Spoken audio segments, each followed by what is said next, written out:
Hi అండి, అందరికీ నమస్తే. నేను మీ అనూష. నేను ఈరోజు మీకు చూపించే రెసిపీ కలియ. బిర్యానీలో వేసుకొని తింటే చాలా బాగుంటుందండి. ఇంట్లోనే ఉండి మనం చాలా ఈజీగా చేసుకోవచ్చండి. రెస్టారెంట్లో తిన్న టేస్ట్ వస్తుంది. కలియ కోసం కావాల్సిన ఐటమ్స్: ముందుగా పప్పుని తీసుకొని కొంచెం సేపు బాగా మెత్తగా అయ్యేలాగా ఉడకబెట్టాలి. అలానే ఉల్లిపాయలు, చిల్లీస్, టమోటాలు మనకు కావాల్సిన సైజులో చేసుకోవాలి. కొబ్బరి తురుము కూడా మిక్సీ వేసుకొని పెట్టుకోవాలి.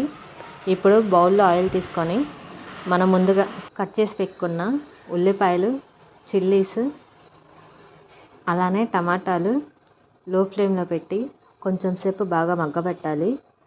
వీటితో పాటు కొబ్బరి తురుము, అల్లం వెల్లుల్లి పేస్ట్ కూడా వేసుకోవాలి. మసాలా బాగా కలిసేలాగా బాగా తిప్పుకోవాలండి.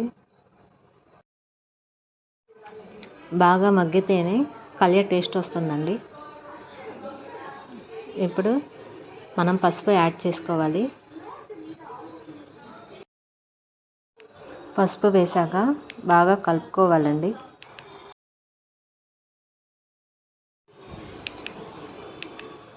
మనం లో ఫ్లేమ్లో పెట్టి వండితేనే కర్రీస్ చాలా టేస్ట్ వస్తాయండి. మసాలా అంతా బాగా మగ్గే వరకు తిప్పుతూనే ఉండాలి. అలాగే ఇప్పుడు మనం ముందుగా ఉడకబెట్టుకున్న పప్పుని బాగా మెదిపి మసాలాలు యాడ్ చేయాలి. కొంచెం వాటర్ కూడా కలుపుకోవాలండి. లో ఫ్లేమ్లో పెట్టి ఒక 10 నిమిషాల నుంచి 15 నిమిషాల వరకు మగ్గబెట్టుకుంటే సరిపోతుందండి. మనం ముందుగానే పప్పుని బాగా మెత్తగా ఉడకబెట్టాం కాబట్టి కలియ చాలా తొందరగానే అయిపోతుందండి. కలియ మగ్గేటప్పుడే కొంచెం అల్లం వెల్లుల్లి పేస్ట్ కూడా యాడ్ చేసుకోవచ్చండి. పేస్ట్ వేసుకున్నాక మనం బాగా మగ్గబెట్టాలండి.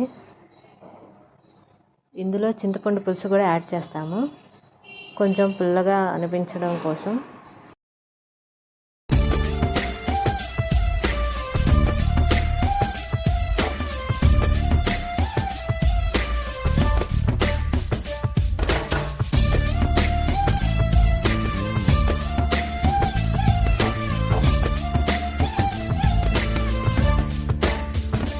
కలియ మగ్గేటప్పుడే మనం కొత్తిమీర కూడా యాడ్ చేసుకోవచ్చండి. కలియ మగ్గుతున్నప్పుడే మనం పక్కన తాలింపు కూడా వేసుకోవచ్చండి. ఇంకా బౌల్ తీసుకొని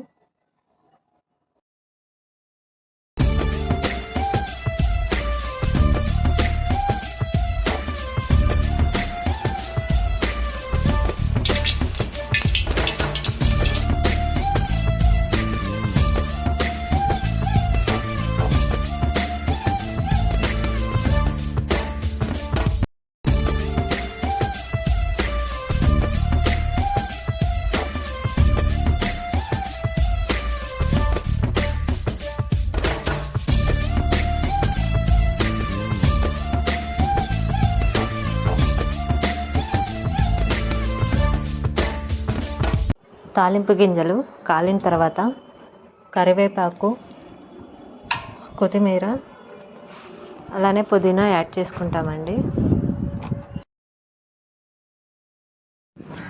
ఈ తాలింపుని మనం కలియలో యాడ్ చేసుకోవాలండి.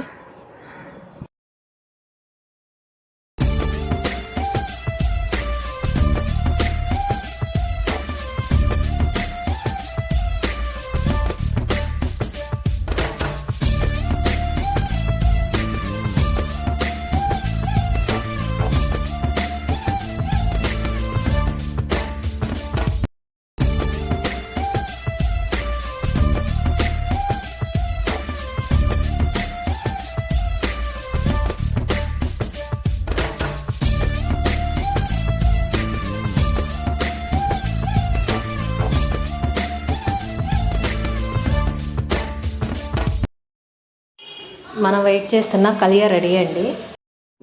మీరు కూడా మీ ఇంట్లో ట్రై చేయండి. సరే కదా ఫ్రెండ్స్, మాకైతే నచ్చింది.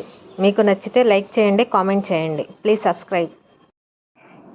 లైక్ చేసుకోండి, సబ్స్క్రైబ్ చేసుకోండి.